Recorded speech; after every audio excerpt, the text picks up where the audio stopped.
जो राहु और केतु जो राहु और केतु है, उनको शास्त्र की जिन्होंने रचना की है, ऋषि मुनियों ने, उसको छाया ग्रह कहा गया है। राहु और केतु दोनों को पाप ग्रह की श्रेणी में रखा गया है। इनसे ज्यादातर लोग भयभीत होते हैं। वैसे तो देखा जाए तो ब्रह्मांड में, आकाश में, ये राहु और केतु नाम के कोई ग्रह होते नहीं है। लेकिन वो एक ऐसे बिंदु है, जब भी सूर्य के आसपास पृथ्वी का अपने निश्चित भ्रमण कक्षा में भ्रमण होता है, तो वो भ्रमण कक्षा में हमने सफरजन देखा है कैसे ऊपर से और नीचे से थोड़ा अंदर की तरफ दबा हुआ होता है। वो अंदर की तरफ जो बिंदु दबा हुआ है, वो होता है राहु, और उसके ठीक सामने वाला केतु। तो पृथ्वी जब सूर्य से अपने भ्रमणाक्ष कक्षा में उस बिंदु पर करीब आ जाती है, तब उस पर गुरुत्वाकर्षण का बल बहुत ज्यादा लगने लगता है। वो जो बिंदु है, वो राहु और केतु है। अब पौराणिक कथा जो है हमारे शास्त्रों में बताई गई है, उसके अनुसार देखेंगे तो समुद्र का मंथन किया गया।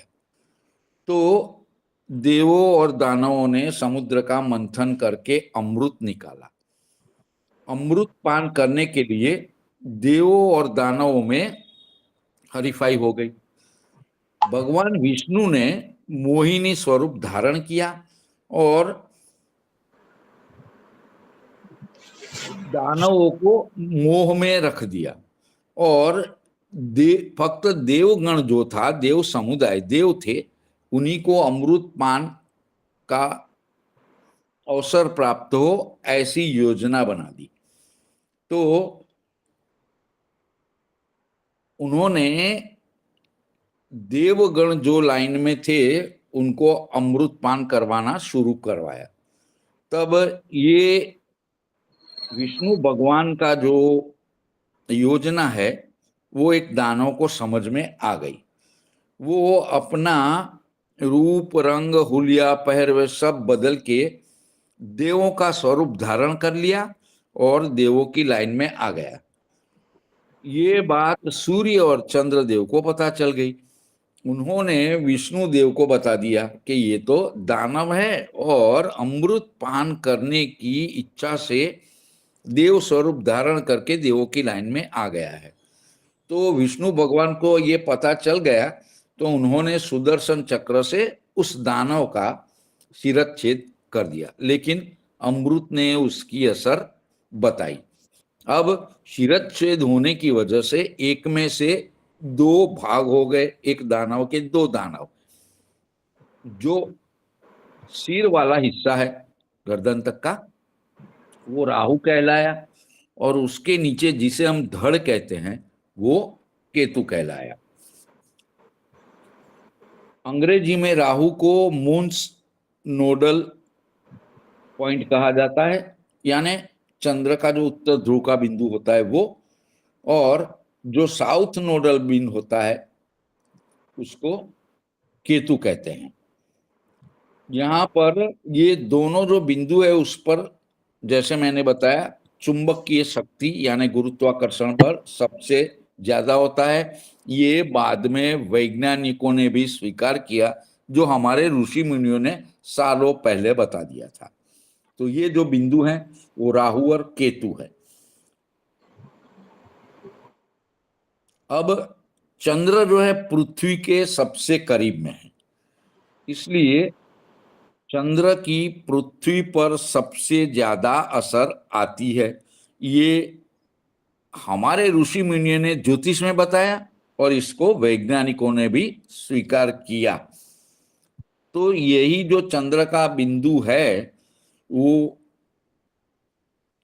चंद्र का उत्तर ध्रुव का बिंदु वो राहु, चंद्र का दक्षिण ध्रुव का बिंदु वो केतु।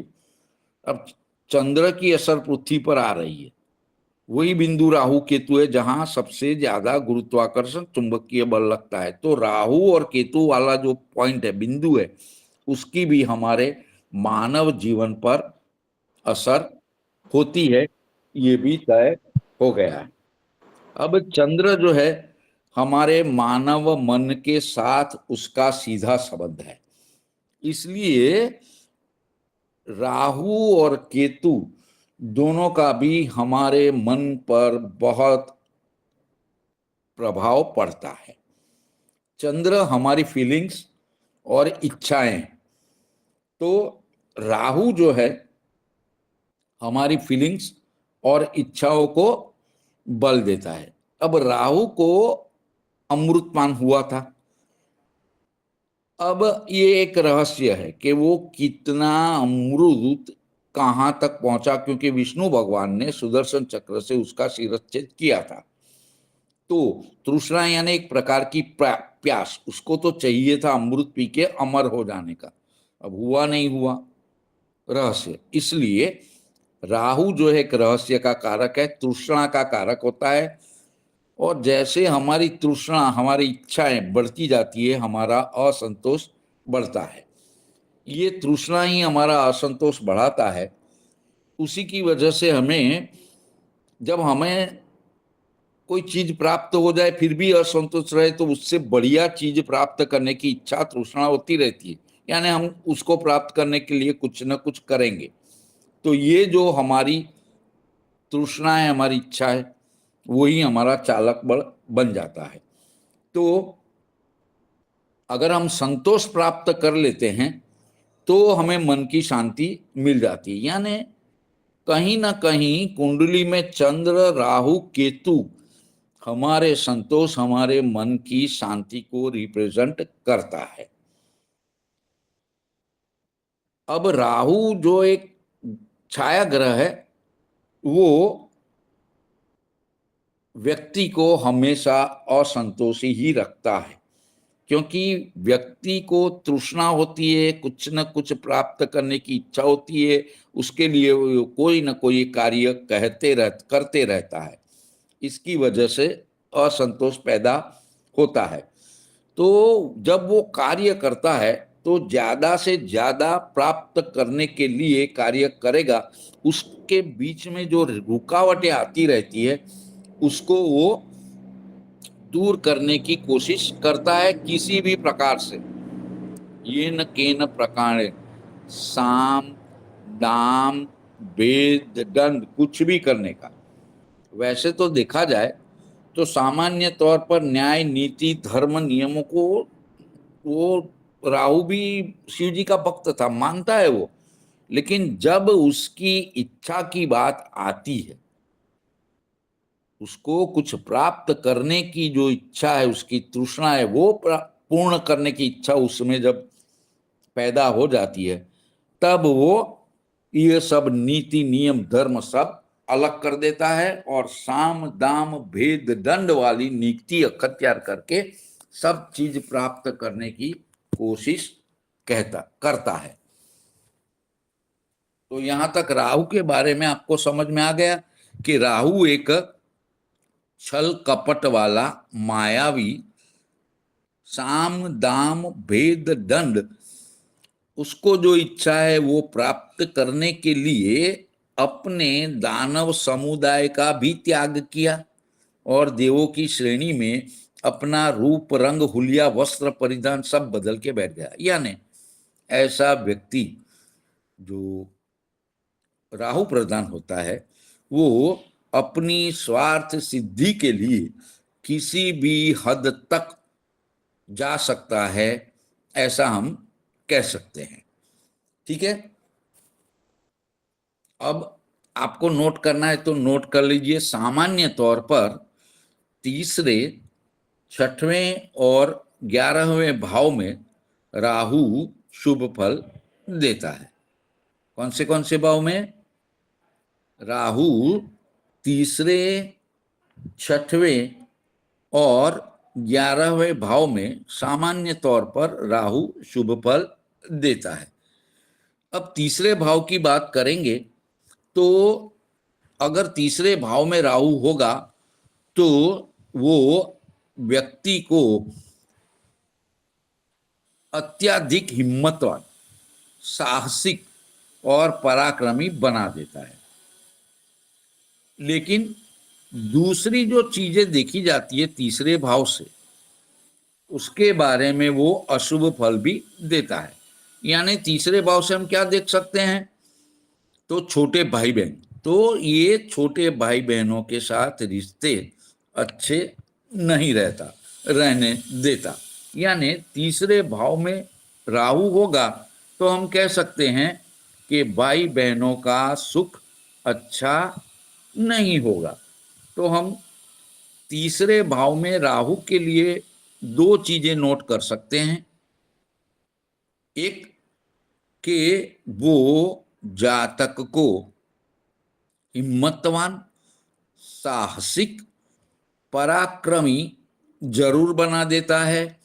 और तीसरे भाव में राहु होने से भाई बहनों का, और तीसरे भाव जो है वो हमारा आस पड़ोस का भी है, तो भाई बहनों के साथ और आस पड़ोस के साथ अच्छे संबंध नहीं होते हैं। भाई बहनों का सुख अच्छा नहीं होता, आस पड़ोस का सुख अच्छा नहीं हो सकता है। अब तीसरे भाव से हम नौकर चाकर का सुख देख सकते हैं। क्या? तीसरे भाव से नौकर चाकर का सुख देख सकते हैं। तो तीसरे भाव में राहु होगा तो भाई बहनों का सुख अच्छा नहीं है, नौकर चाकर का सुख अच्छा नहीं है, आस पड़ोस का लोगों के साथ संबंध अच्छे नहीं हो सकते। यहां तक समझ में आ गया?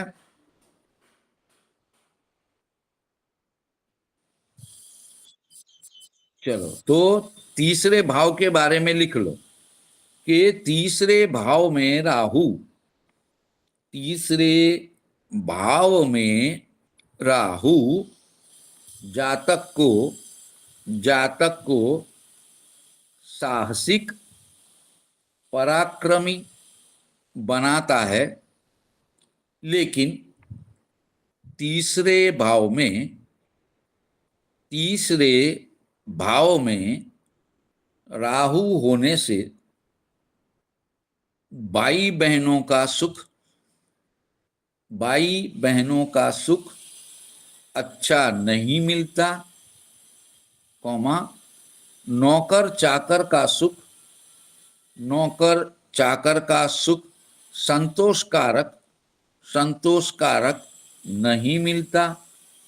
उपरांत उपरांत आस पड़ोस के लोगों के साथ आस पड़ोस के लोगों के साथ संबंध अच्छे नहीं रहते। आस पड़ोस के लोगों के साथ संबंध अच्छे नहीं रहते। हो गया?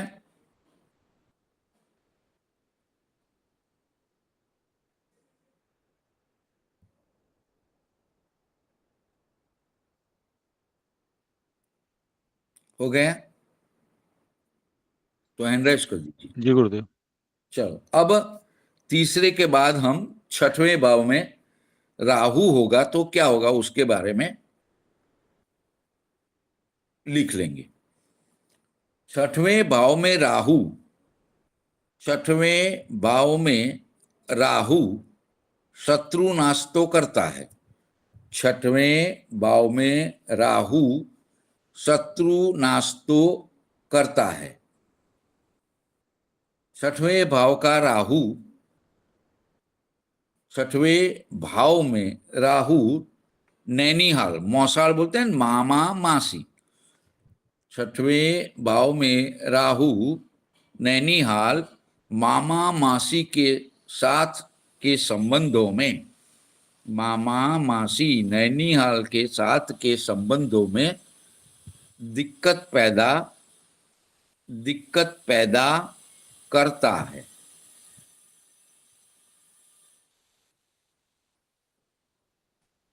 छठवें भाव में राहु, छठवें भाव में राहु नौकरी में तकलीफ देता है, नौकरी में तकलीफ देता है, तथा लोन प्राप्त करने में, लोन यानी ऋण है ना, छठवां भाव जो है रोग, शत्रु और ऋण है, तो लोन प्राप्त करने में तथा लोन ली है या लोन दी है, लोन ली है या लोन दी है, तो उसके सेटलमेंट में, अगर लोन ली है तो उसके पेमेंट में, और अगर लोन दी है तो उसको वापस प्राप्त करने में दिक्कत पैदा करता है। लोन प्राप्त करने में तथा लोन देने के बाद, तथा लोन देने के बाद वापस प्राप्त करने में, वापस प्राप्त करने में दिक्कत पैदा करता है। छठवां भाव रोग का है, छठवां भाव रोग का है।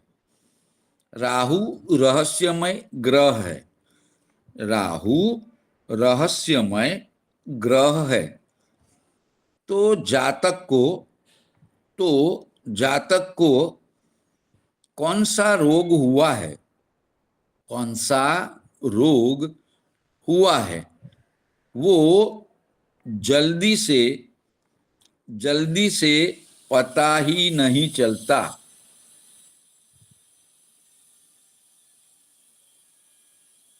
छठवें भाव में राहु जो कि रहस्य का ग्रह है, तो जातक को कौन सी बीमारी हुई है, कौन सी बीमारी हुई है, वो जल्दी पता नहीं चलता है। छठवें भाव में राहु, छठवें भाव में राहु दूसरे ग्रहों के साथ बैठ के, दूसरे ग्रहों के साथ बैठ के रोग और शत्रु की तकलीफ भी देता है। छठवें भाव में बैठ के राहु दूसरे ग्रहों के साथ रह के रोग और शत्रु की तकलीफ देता है। हो गया। अब लिखेंगे, पहले हमने क्या लिखा था कि राहु तीसरे, छठवें और 11वें भाव में शुभ फल देता है, इसलिए 3, 6, 11 भाव का पहले लिख लेंगे, ठीक है। अब आया 11वां भाव। 11वें भाव में राहु, 11वें भाव में राहु ज्यादातर अच्छा फल देता है। एक से ज्यादा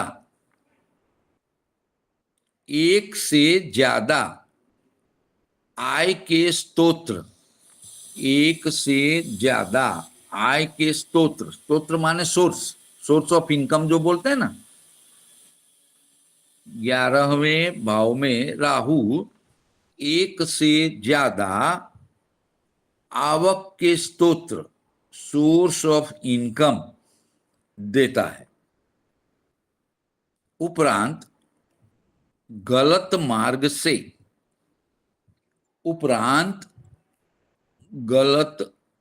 मार्ग से पैसे प्राप्त करने के, गलत मार्ग से पैसे प्राप्त करने के विचार भी देता है। गलत मार्ग से पैसे प्राप्त करने के विचार भी देता है। कभी कभी कभी कभी जातक 2 नंबर के धंधे भी करता है। कभी कभी जातक 2 नंबर के धंधे भी करता है। 11वां भाव जो है, 11वां भाव जो है वो वो बड़े भाई बहनों का है, बड़े भाई बहनों का है, मित्रों का भी है। 11वां भाव जो है बड़े भाई बहनों का भी है, मित्रों का भी है। तो 11वें भाव में राहु, तो 11वें भाव में राहु बड़े भाई बहन, बड़े भाई बहन और मित्रों के साथ, बड़े भाई बहन और मित्रों के साथ के संबंध में, मित्रों के साथ के संबंध में तकलीफ देता है, तकलीफ देता है।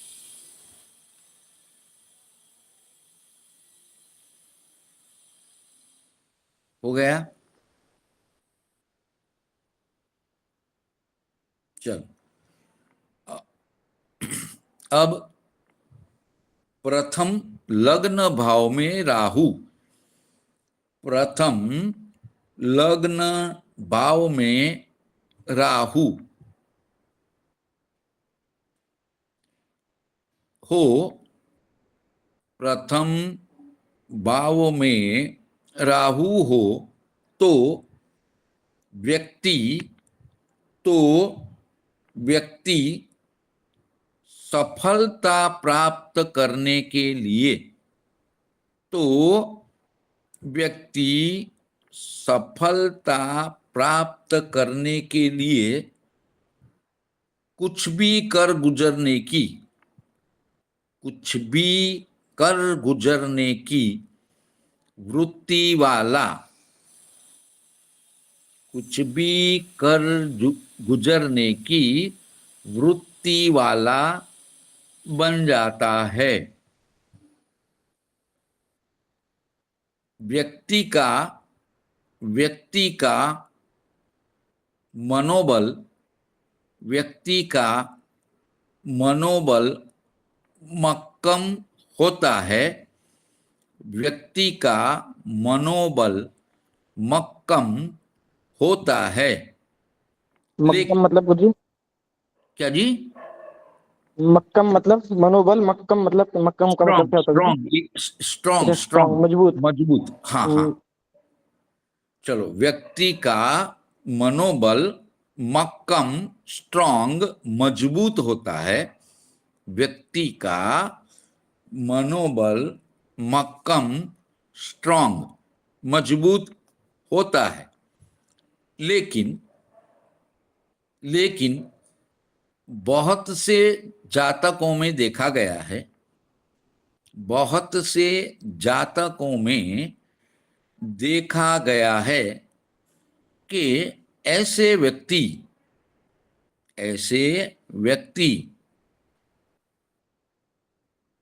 बोलते हैं कि मैं मर जाऊंगा, कि मैं मर जाऊंगा, लेकिन खुद मरते नहीं हैं, लेकिन खुद मरते नहीं हैं। कहने का मतलब कि उसकी परिस्थिति, सबको दूसरे ग्रह भी असर करते हैं, अपने कर्म भी असर करते हैं। तो ऐसे व्यक्ति को जब ये नौबत आएगी तो वो परेशान होगा, तो ये बोलेगा सही, प्रथम भाव में राहु है, अरे मैं तो मर जाऊंगा, सुसाइड कर लूंगा, लेकिन वो कभी करता नहीं है। ये बोलते हैं, करते नहीं है, क्योंकि राहु इनकी जो हिम्मत, बहुत प्रथम भाव से सब चीज देखा जाता है, समग्र व्यक्तित्व देखना है तो प्रथम भाव उस भाव में जो राशि है वो, उस भाव का जो मालिक है वो, उस भाव का कारक सूर्य, इन चार चीजों को अच्छे से देखना, तब व्यक्ति को अच्छी तरह से समझ सकते हैं हम। ठीक है। तो बहुत सारे जातकों में देखा गया है कि वो बोलते हैं कि मैं मर जाऊंगा, लेकिन वो ऐसा करते नहीं है। प्रथम भाव में राहु, प्रथम भाव में राहु जातक को जीवन में, जातक को जीवन में एक बार, जातक को जीवन में एक बार प्रसिद्ध तो करता है, जातक को जीवन में एक बार प्रसिद्ध तो करता है। अब ये समझेंगे क्यों। तो राहु क्या था, बेसिकली राहु एक दानव था, उसको अमृत पीने की चाह थी, इसके लिए उसने अपने दानव समुदाय का त्याग किया, देवों का रूप धारण किया और देवों की लाइन में खड़े रह गए। अपनी स्वार्थ सिद्धि के लिए राहु ने, स्वार्थ उसका क्या था, स्वार्थ अमृत पीना, उसकी जो इच्छा थी वही उसका स्वार्थ था। अमृत पी लेने की चाह और हमेशा के लिए जीवंत रहने की जो इच्छा है वो बुरी नहीं है, लेकिन उसने जो तरीका अपनाया वो गलत था। प्रथम भाव में राहु, व्यक्ति खुद, इसकी इच्छाएं पूरी उसको करनी है, वो बात सही है, सबको इच्छाएं पूरी करनी चाहिए, उसके लिए प्रयत्नशील भी रहना चाहिए, लेकिन वो जो तरीके अपनाएगा वो गलत होता है। तो प्रथम भाव में राहु अब क्या हुआ कि राहु जो है दानव लोग भी जानते थे कि ये राहु है, अब हो गया देवों का हुलिया धारण करके उस लाइन में खड़ा रहेगा। सूर्य देव ने, चंद्र देव ने विष्णु भगवान को बता दिया, तो सब देवगण भी इनको जान गए कि ये तो मायावी है, राहु है, छल कपट करके धोखे से आ गया है अमृत पीने के लिए। तो देव भी, तब तो दो सृष्टि में दो ही लोग होते थे, दानव और देव, तो सब लोग उनको जान के लगे। इसलिए पहले भाव में राहु जातक को जीवन में एक बार प्रसिद्ध करता है, और प्रथम भाव में राहु जातक की इच्छाएं बहुत होती है। प्रथम भाव में राहु जातक की इच्छाएं बहुत होती है। प्रथम भाव में राहु, प्रथम भाव में राहु शारीरिक तंदुरुस्ती, शारीरिक तंदुरुस्ती खराब करता है। प्रथम भाव में राहु शारीरिक तंदुरुस्ती खराब करता है। छोटा या बड़ा, छोटा या बड़ा, कोई ना कोई, छोटा या बड़ा कोई ना कोई लंबी अवधि वाला रोग, छोटा या बड़ा कोई ना कोई लंबी अवधि वाला रोग देता है। छोटा या बड़ा कोई ना कोई लंबी अवधि वाला रोग देता है।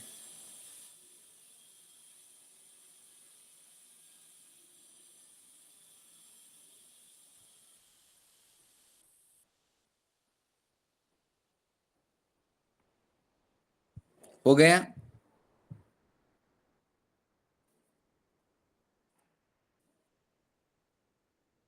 प्रथम भाव में राहु केंद्र भाव में है, प्रथम भाव में राहु केंद्र भाव में है। पांचवी दृष्टि, पांचवी दृष्टि संतान भाव में, पांचवी दृष्टि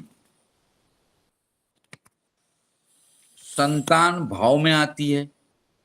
जातक के जीवन में, जातक के जीवन में संतान की समस्या,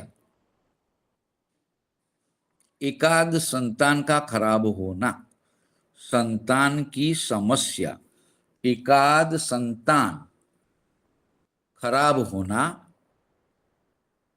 हो सकता है।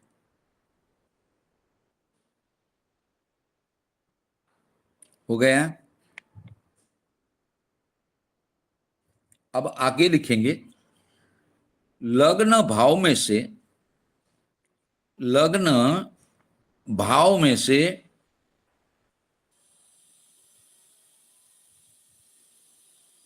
जब राहु का भ्रमण होता है, लग्न भाव में से जब राहु का भ्रमण होता है, तब तब धन कमाने की, धन कमाने की तक, धन कमाने की तक मिलती है।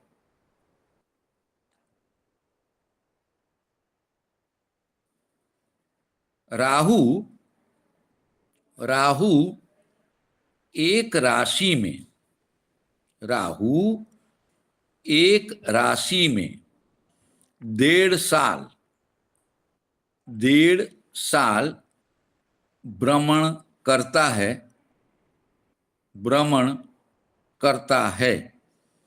तो तो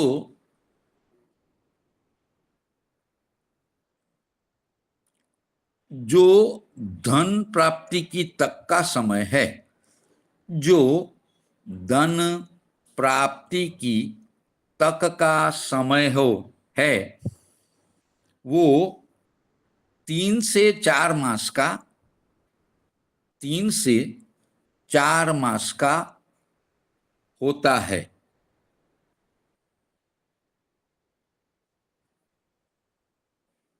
इस प्रकार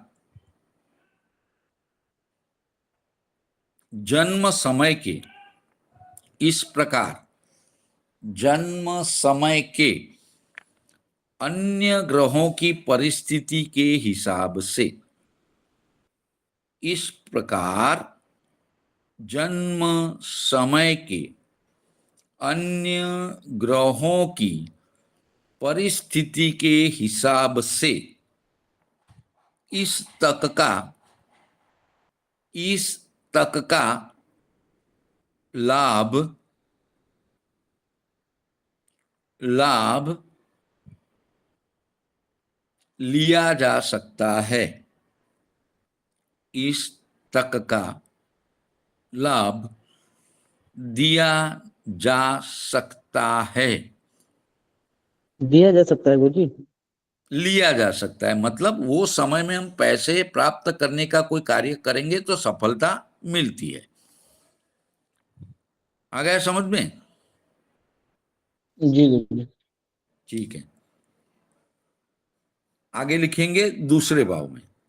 दूसरे भाव में राहु, दूसरे भाव में राहु अच्छा परिणाम, अच्छा परिणाम नहीं देता। दूसरे भाव में राहु अच्छा परिणाम नहीं देता। दूसरा भाव, दूसरा भाव वाणी का है, दूसरा भाव वाणी का है। राहु आकस्मिकता का कारक है, राहु आकस्मिकता का कारक है, रहस्यमय है, आकस्मिकता का कारक है, रहस्यमय है। तो जातक, तो जातक को, तो जातक को बीच में बोलने की, बीच में बोलने की आदत, आदत होती है। चाहे वो, चाहे वो जो बता रहा है, चाहे वो जो बात बोल रहा है, बता रहा है, वो जो बात चल रही है, वो जो बात चल रही है उससे संबंधित है, उससे संबंधित है या नहीं। जो बात चल रही है उससे वो बात संबंधित है या नहीं, वो बीच में बोल ही देता है, वो बीच में बोल ही देता है। परिणाम स्वरूप इनके बोलने की वजह से, इनके बोलने की वजह से इनके कुटुंब में कलह, असंतोष, इनके कुटुंब में कलह और असंतोष होता है।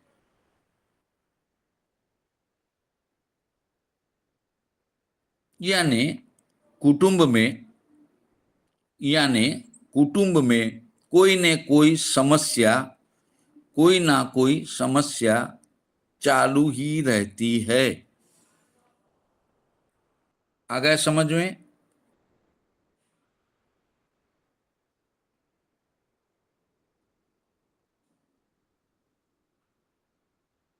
हो गया?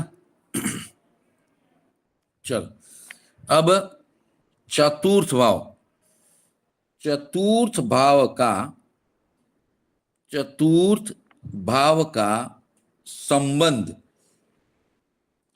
चतुर्थ भाव का संबंध मन के साथ है। चतुर्थ भाव का संबंध मन के साथ है।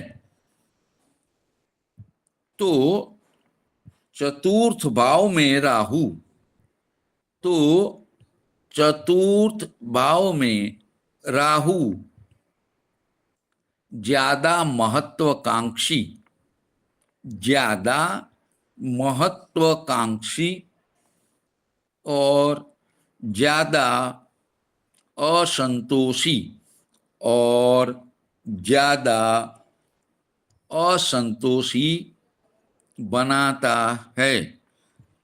चतुर्थ भाव में राहु व्यक्ति को ज्यादा महत्वाकांक्षी और ज्यादा असंतोषी बनाता है।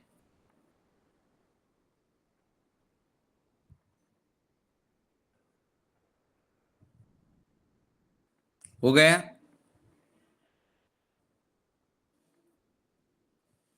कितना भी चतुर्थ भाव हमारे सुख का है ना, तो कितना भी प्राप्त कर लेगा, तो कितना भी प्राप्त कर लेगा, जातक को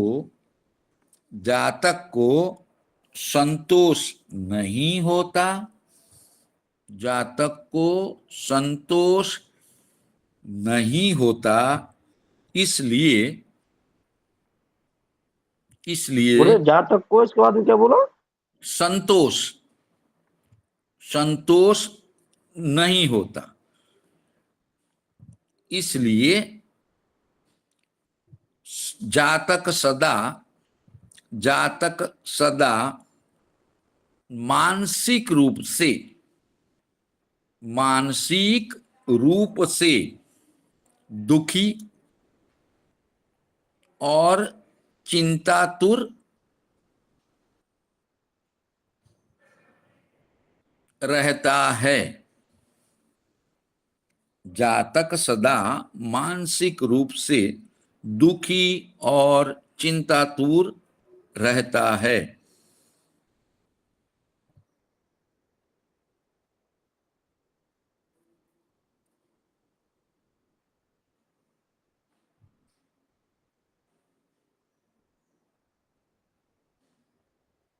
चतुर्थ भाव से और हम क्या देखते हैं, स्थावर जंगम मिलकत, है ना, मूवेबल इमूवेबल प्रॉपर्टी, है ना। आ गया समझ में, स्थावर जंगम मिलकत चतुर्थ भाव जी। से। हाँ, तो लिखेंगे स्थावर जंगम मिलकत, मूवेबल इमूवेबल प्रॉपर्टी। मूवेबल यानी जो हम वाहन देखते हैं वो मूव करता है, और घर है नॉन मूवेबल है, इसलिए स्थावर जंगम मूवेबल इमूवेबल प्रॉपर्टी। ठीक है, तो लिखेंगे स्थावर जंगम, स्थावर जंगम मूवेबल इमूवेबल प्रॉपर्टी मिल्कत के का बारे में। मतलब क्या हुआ? गुजी स्थावर जंगम मूवेबल का मतलब क्या लगा? दूसरा हिंदी कुछ पर्यायवाची? वाहन, वाहन जो है कैसा है, घर आप एक वाहन। जगह से दूसरी घर जगह। वाहन, घर वाहन, चल चल अचल संपत्ति। चल अचल संपत्ति, भूमि, भवन, वो अचल है, और वाहन चल है ना। आ गया समझ में अब। जी। तो चतुर्थ भाव से वो देखा जाता है। ठीक है, तो स्थावर जी। जंगम मिलकत,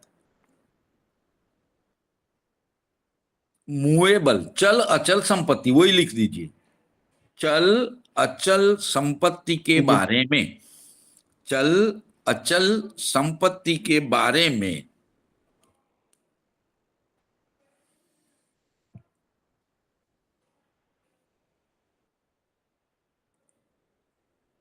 गूंच पैदा होती है, यानी दिक्कतें, विटंबना, परेशानी।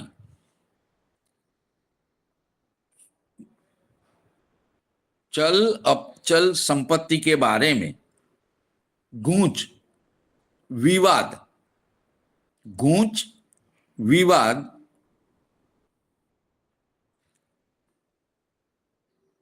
दिक्कतें पैदा होती है।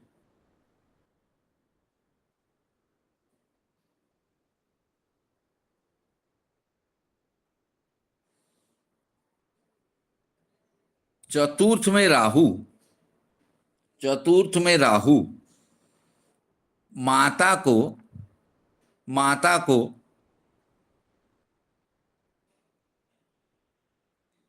दीर्घायुषी करता है, मतलब माता की आयुष्य अच्छी होती है, माता को दीर्घायुषी करता है।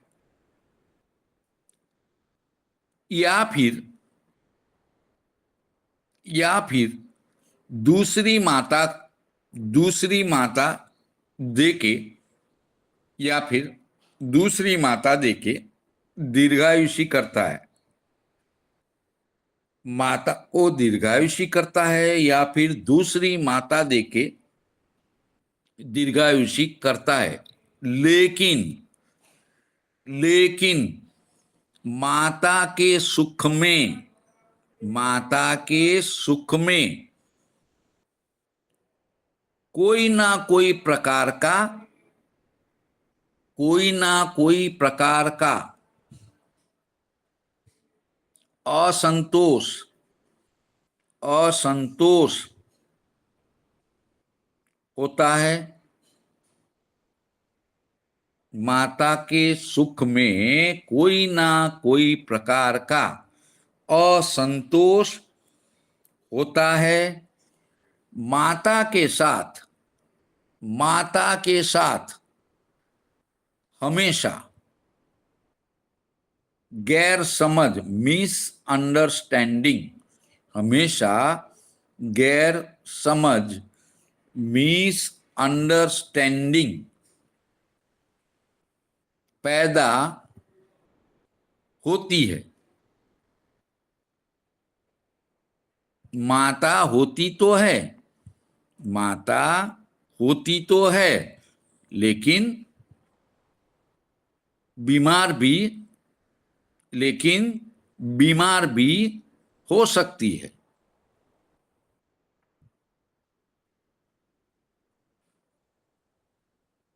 चतुर्थ में राहु,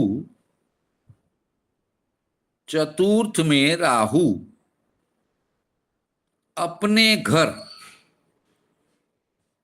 अपने घर और वाहन, अपने घर और वाहन से सदा सदा असंतोष ही देता है। अपने घर और वाहन से सदा असंतोष ही देता है।